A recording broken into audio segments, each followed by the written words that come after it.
Vierte Etappe von unserem Parcours. Ohne Warum. Das klingt für uns ungewinnt.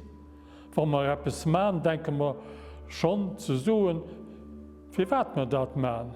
Dann ist das alles mir nicht ohne Warum. Wir sind am Allgemeinen auf Rendement aus.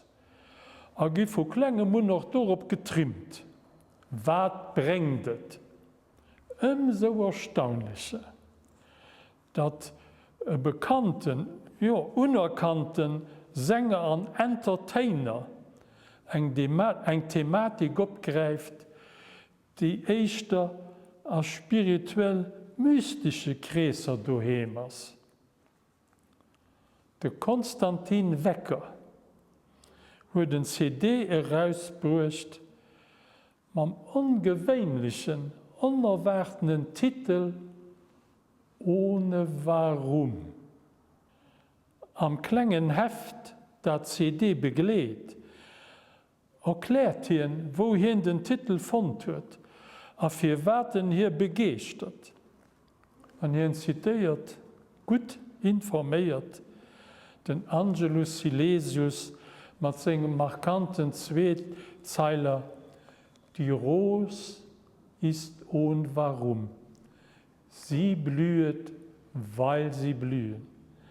Sie acht nicht ihrer selbst, fragt nicht, ob man sie sieht.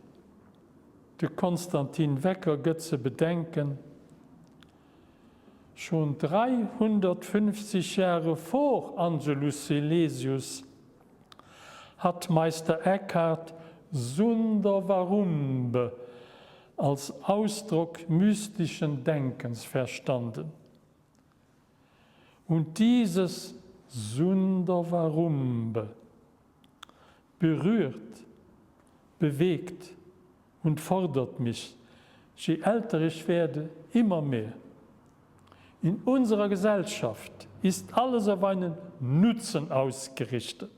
Alles hat nur einen Wert, wenn es käuflich ist, der Herrschaft des Marktes dient.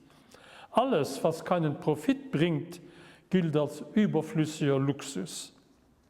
An dieser vierten Etappe versichern wir, der eigentliche, an tiefgreifender Lebensbedeutung von diesem doch etwas Enigmatischen, ohne Warum, ein bisschen mehr zu kommen.